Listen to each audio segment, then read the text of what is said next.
Okay, चलिए तो अभी हम लेसन करते हैं 16th लेसन। आर्यभट्ट महान गणितज्ञ एवं अंतरिक्ष विज्ञानी। क्या है वो? गणितज्ञ, ठीक है, मैथमेटिशियंस और अंतरिक्ष विज्ञानी। उनका नाम है गुणाकार मूले। तो यहाँ उनके बारे में पाठ परिचय दिया गया है। श्री गुणाकार मूले जी ने इस पाठ के माध्यम से खुली दृष्टि से हर वस्तु को देखने, विश्लेषण करने की राह दिखाई। मतलब कोई भी जो चीज़ है उसे हमें क्या करना है, हमें ओपन माइंड से देखना है। खुली दृष्टि मतलब हमें अपने विचार वहाँ पर प्रकट करने हैं, उसे देखना है। और उसके बारे में विश्लेषण मतलब क्या है कि हमें वो किस तरह से बनाया है, क्या है, उसके बारे में हमें ध्यान भी देना है। विश्लेषण करना जिसे कहते हैं। वैज्ञानिक पहलू देखते हुए नई सोच पैदा करना व अंधविश्वासों का निवारण करने की सीख दी है। जो अंधविश्वास होते हैं, सुपरस्टिशंस होते हैं, उनको हमें क्या करना चाहिए, उसका निवारण करना चाहिए। और ये उन्होंने यहाँ पर हमें इस लेसन में बताया गया है। तो चलो हम देखते हैं क्या है एक्चुअली लेसन। तो आप भी रीड कीजिए, मैं भी रीड कर रही हूँ। लगभग 1500 साल पहले की बात है। कितने साल पहले की बात है? 1500 साल। उस ज़माने में आज के पटना शहर को पाटलिपुत्र कहते थे। पटना को क्या कहते थे? पाटलिपुत्र। यह नगरी चंद्रगुप्त तथा अशोक जैसे प्रसिद्ध मौर्य सम्राटों की राजधानी थी। राजधानी मतलब जैसे कैपिटल रहता है, जैसे अपने इंडिया का कैपिटल है दिल्ली, तो वैसे ही जो मौर्य सम्राट थे उनकी राजधानी क्या थी? पाटलिपुत्र। मतलब मेन उनका सिटी। गंगा, सोन और गंडक नदियों के संगम पर इस नगर की नींव पड़ी थी। नींव मतलब जो उसका मेन बेस होता है, जब स्टार्ट होता है, वो कहाँ से है? तो ये गंगा और सोन गंडक के नदियों के संगम पर, जहाँ पे तीनों नदियाँ मिलती है, उसे हम कहते हैं संगम। इसी नगर की बात है। उस दिन सवेरे से ही सारे नगर में बड़ी चहल पहल थी। सूर्य ग्रहण जो लगने वाला था, सूर्य ग्रहण मतलब जिसे हम अभी इक्लिप्स कहते हैं ना, सोलार इक्लिप्स, तो उसे हम सूर्य ग्रहण कहते हैं। तो सूर्य ग्रहण लगने वाला था। और पता है आप लोगों को, अभी तो हम इतना मानते नहीं हैं, लेकिन उस ज़माने में ऐसे था कि सूर्य ग्रहण अगर लगने वाला है तो उसके पहले उठकर लोग नहाते थे, और फिर सूर्य ग्रहण होने के बाद, समाप्त होने के बाद फिर से नहाते थे। तब तक वो अन्न पानी कुछ भी ग्रहण नहीं करते थे। तो ऐसे पहले सब चलता था। लेकिन आज के ज़माने में थोड़ा सब कुछ बदल गया है, अभी मॉडर्नाइजेशन चालू है, तो इसलिए ओके कंटिन्यू। तो सभी इस मौके पर क्या हो गया, हमारे गांव में अभी मानते हैं।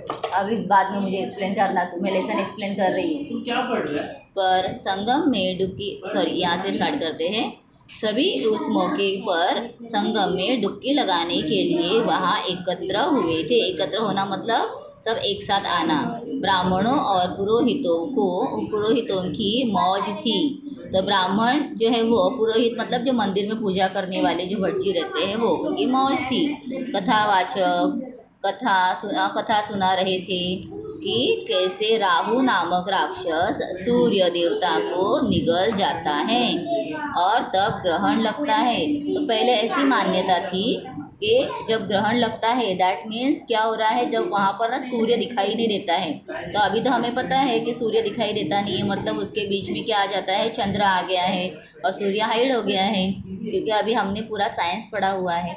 लेकिन तब लोगों को ये सब पता नहीं था, तो वो समझते थे कि राहु नामक जो राक्षस हैं, राहु और केतु जैसे हम बोलते हैं, तो उसमें से राहु जो है वो सूर्य को क्या करता है, निगल लेता है और तब ग्रहण लगता है। ऐसे लोगों की मान्यता थी। लेकिन वहाँ एक तरुण विद्यार्थी भी था। वह यह मानने के लिए तैयार ही नहीं था कि किसी राहु के कारण ग्रहण लगता है।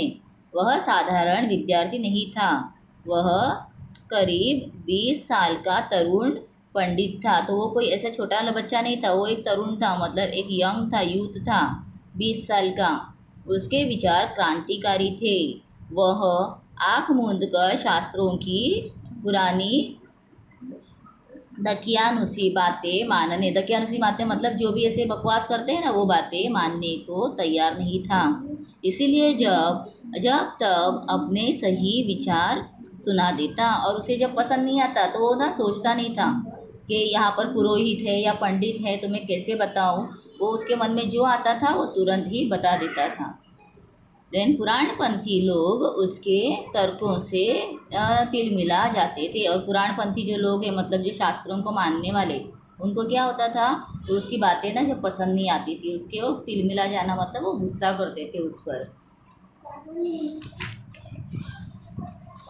नेक्स्ट, आज सूर्य ग्रहण का दिन था।